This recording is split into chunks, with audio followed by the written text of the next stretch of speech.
All right, spoilers. All right, so holy shit, man. There's like there's what so the much, fuck? dude. Okay, I just want to say again that I love the Kingsglaive, but I felt like most of the members of the Kingsglaive were weak as fuck. Yeah. So the only two that stood out to me was Nyx and his buddy. And the rest of them were all tropes. They were all stereotypes. And at some point, the big thing in the film where they lose the bubble containment is because of a betrayal. So they basically set up the marriage of the daughter with Noctis to bring peace between these two empires, and everything will be cool and Niflheim will stop invading. But really, they just use that marriage to get closer to sign these treaties so that they can spring an ambush trap. Yep. And the trap succeeds. But it only succeeds because the Kingsglaive, pretty much everybody in the Kingsglaive betrays. They all betray, except for maybe a small subset of like... It looked like they alluded to like half. It was about half. Maybe half. Because you could see the Kingsglaive fighting each other. There's a lot of fighting in the background. In yeah. like the Zeppelins, there were like groups of like 3 and 4 dudes fighting all over the place. And, and I do get the argument that the reason why they would betray is because, and they do make mention of this in the film, that most, if not all of the Kingsglaive are chosen from outside of the city. And because the Regis, the king, makes the decision, we're going to surrender all those territories to the Niflheim Empire, that it pisses them off enough that they would rebel. Okay, all right. It's just the characterization in the movie, they're just so big assholes, and it's like they're how could they betray? Here's the thing. This Kingsglaive is so elite. They have what do you call it? Connections with each other because they're a tight-knit group, and all of a sudden they're just like stabbing and killing each other. No, I think a lot of it, like, they tried to slate it as, oh my god, we've been betrayed, because there were multiple scenes where they're like, the king keeps sending us to die, and over and over, like, we're fodder for the front lines.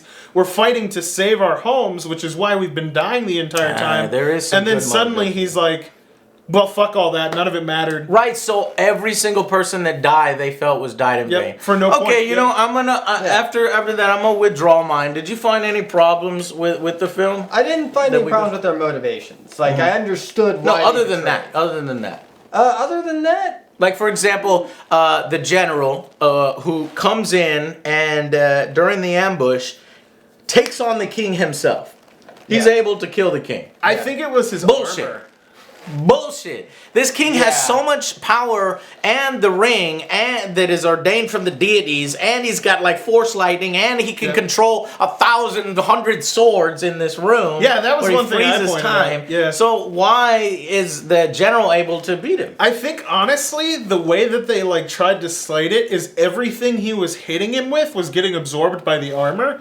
Because you watch when he was hitting him with force lightning, his armor would glow, and then it would just suck the energy in and disappear. Yeah, I liked it. So we made the allusion to the Jedi, where Jedis, when they see it coming, they can absorb it with their sword. When they don't see it coming, he flies back. Launched. And he does get launched. And he'd get up and he'd be like molten, and his armor would just absorb it all. Like I think it was literally just his armor. And I also offered a little bit of defense for as saying that this king has to share his power with God knows how many Kingsglaive members. They never really specified. And the Kingsglaive members are attacking themselves, so their powers are going full off while all this stuff is happening. While he's under the realization that his daughter is captured, or this future queen that's going to marry his son is captured. He's got to worry about her. And the crystal has been destroyed. He's worrying about that. And he's been betrayed. So it's an overwhelming thing where, the king finally decides, in order for these guys to escape, in order for Nyx to escape with the queen, I have to stay behind, sacrifice myself, and that's kind of how it's worth mentioning that there's this one. The only thing I really picked away, and I pointed out that was like a huge betrayal of what you're saying, where the king should have fucking won instantly. There's that scene where the emperor of Niflheim, as you so eloquently put it, betrays him, and they pull all their guns. The king goes whoosh like that and summons like 150 swords at everyone. Like, he controls hundreds of them at the same time. Like, he's God, basically, of this universe. And then he's fighting the big dude, and he blocks with like 4 of them. And the entire time I'm thinking, there's like 800 swords just laying on the ground. Why isn't he pin cushioning the guy the entire time? So I was like, maybe there was other shit going on, or his armor was draining him or something. Yeah, that's what I was saying, that he had all these other things to worry about, and he's surprised, and he's being like head on with this guy. He's got so many things to worry about that he got taken down. So we just wanted the king to go out in a little bit more epic fashion. But I gotta say, his force lightning was just so fucking cool. Oh, yeah. And watching him like go full power at the end there when he was behind the shield, where he was like, "Hurrah!" and he threw the guy into the wall at like fucking 200 miles an hour. The old wall that they refer to is once the first bubble drops, you're like, holy shit, Niflheim is definitely gonna win. They've got better technology, or at least more forces. They've got demons that they're bringing in, which I have no idea where the demons come from. This is unexplained, and it would have been cool to get a little bit of backstory. It's probably in the game, in this world. But they attack, and I'm like, they're fucked. But they make references to this old wall, and eventually, and throughout the film, you see shots of these statues, and you're like, those are pretty big and impressive statues, but why do you keep showing me these? I actually didn't see that coming. Yeah. Like, it was crazy. And then what happened? Then they animated the statues. They got up and they're giant fucking robots. It's and worth they start taking mentioning, on the demons. The only reason those statues are animated, so the entire time they had like this little ring thing, and all the powers of all the past kings of Lucian, or whatever the past, that line, all the gods basically of that empire, all of them got trapped or like imbued into the ring. So like when you put the ring on, you get a council with these old like kings that are like basically all of them are like deities or demigods, and they can either refuse you to get their power or give you their power to do what you want to do with it or protect the kingdom.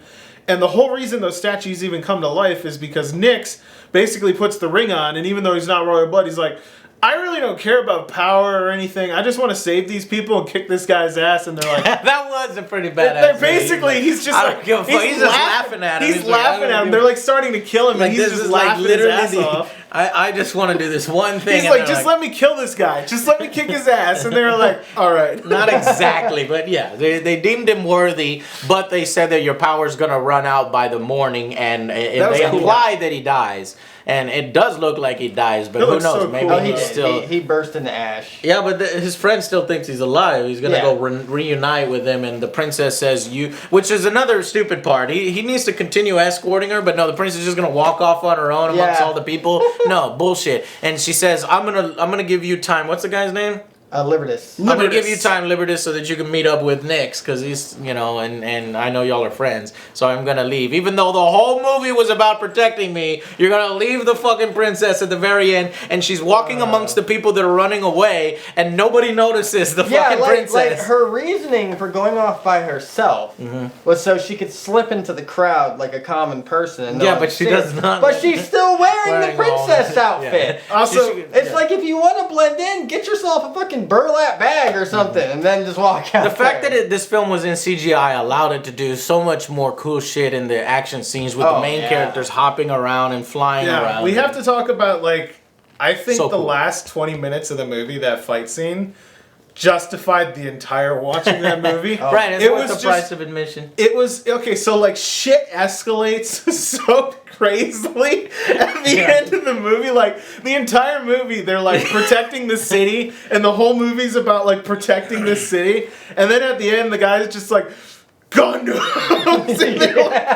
And they fucked the whole city, by the way, by unleashing their own Gundams to fight the other Gundams, fight the demons. But the backdrop cinematics, where he's fighting the general, where Nyx is fighting the general, they're like perfectly in sync, and in the backdrop you have these like fucking Gundams and demons like one-to-one copying their animations and like punching each other. They weren't always, it wasn't always a one-to-one, but sometimes they would match up because really these units seem to be able to fight on their own, but eventually at certain points you could take control of it, or he could take control. I don't know if that's an element in the game. If it is, fucking awesome. If it isn't, I'll be a little disappointed. I want to see maybe a separate game with that in it. I also have to point out, the Gundams can use the same powers that the Kingsglaive. Oh shit! Like the teleporting. We got these massive ones throwing their blade, and then they go.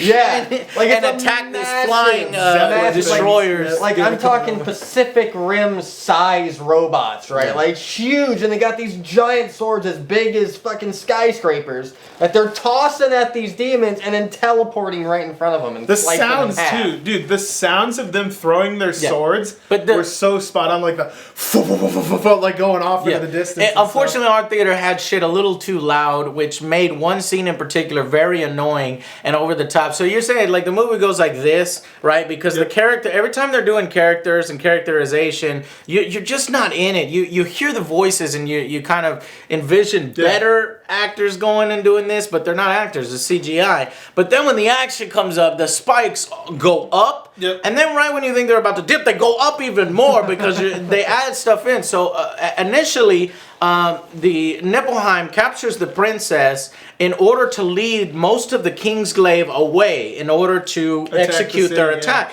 Well, so the Kingsglaive is there trying to rescue the princess, but for no apparent reason, a fucking kraken shows up in the air, in the sky. It's in one of the fucking ships. It's this tentacle monster. And they were just like, just as planned. It screams, the loudest scream you've ever heard. And in our theater, I was like, ah. And I was like, Megan, stop, just kill it already. I loved the entire time. The Emperor was always just like, just as planned, and all this crazy shit's happening. He's like, I knew that Kraken would be necessary. I knew that the demons and the giant robots would fight. It's so over the top, so ridiculous that it achieves that new level of entertainment. So I love it. And then it contrasts so blatantly against kind of a very flat storyline, kind of standard story. It's very extremely stereotypically anime. It's so dumb because like all the but dumb awesome. We like it. Awesome. Yeah, the entire movie is about protecting the city, and then the robots that are protecting it kill several 100,000 people. They all kill 700. Well, probably. They kill everyone. All the buildings are gone. Everybody's dying. Yeah. They're like these massive skyscrapers that hold like several thousand people, and there's scenes where the robots are just like, like cutting them in half and shit. And you're like, what are you doing? It was awesome. So definitely go out and see it, especially if you're interested in the video game. Sick. But yeah, so that's this. Was there anything else that you wanted to touch on? I feel great. Yeah, I do. I think some, otherwise some of the subplots kind of fell flat. You know, with the ring and the princess's brother who tries to put on the ring and he dies and passes. I love that. Like people are like, she's like when the guy gets the ring from her at the end, and she's like, if you put that on, you get a shitload of power. And he's like, I love power. Oh wait, that wasn't her. That wasn't her brother. No, that was one of the Kingsglaive who betrayed. Yeah, he's like power, huh? All right. But and then I love power. Very next scene. fucking Oh love my that god, shit. my hand's on fire. It's too much power. Oh no! Who could have seen I this hate coming? power. I suddenly really regret having power.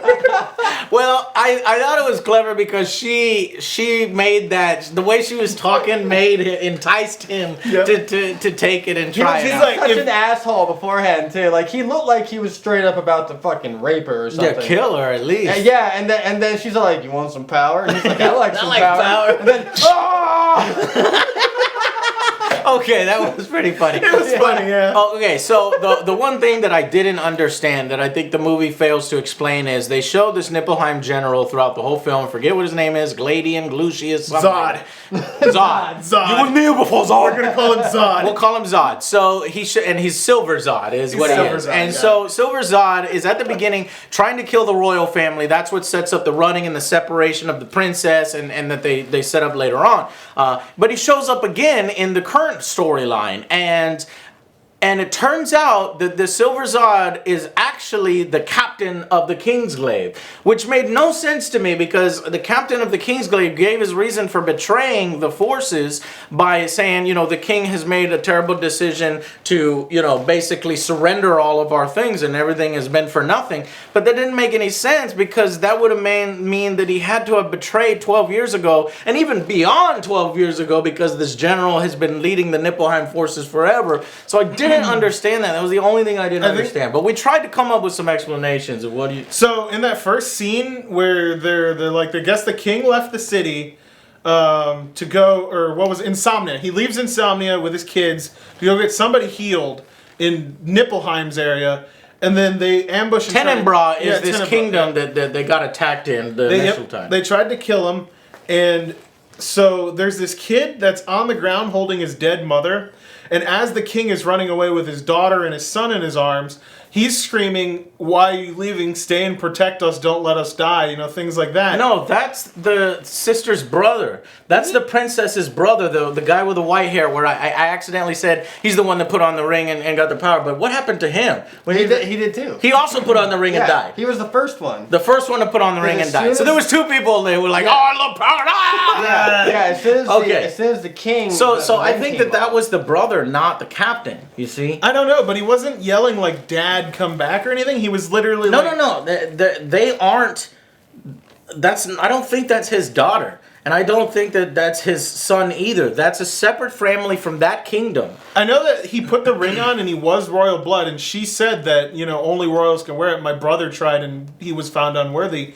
But he was royal blood, that she did specify. See, so there's a little confusion there. But I just don't understand that. And the Kingsguard captain must have betrayed long ago. Or there are two separate Silver Zods. A Silver Zod a long time ago who was leading all the armies and destroying all the other empires and who was there at the time of that ambush. And then when that happened, the Kingsglaive just uses his armor and the armor copies that guy. The armor might just be handed down. Like, that guy died. You don't really know. And he mortally wounds. So Nyx dies by mortally wounding the Silver Zod character and who is now revealed as the captain of the Kingsguard. And I wonder if these two characters are done and that was their story, or if we'll see them in the game. I want to fight Silver Zod. I want to fight Silver Zod. He's fucking Dude, cool. he straight up, he reminded me so much of Garland from like the first Final Fantasy, which I know you probably haven't played. No, yeah, I got But no, he reminded me a lot of Garland. Like his armor design looked like Garland. Yeah. Is Final Fantasy 1 medieval as well? Oh yeah. So there's a little throwback a little bit to that because I love the medieval stuff. Yeah. I think it's really cool, and especially mixing it with the modern times. And Magitech is great. Yeah. I love the Magitech. Yeah, the Magitech was cool. Yeah. Okay, guys. So that's it for the spoilers discussion. Thank you for watching this super long video. Hope you enjoyed it. Leave your comments in below if you've seen it. If you haven't seen it, try to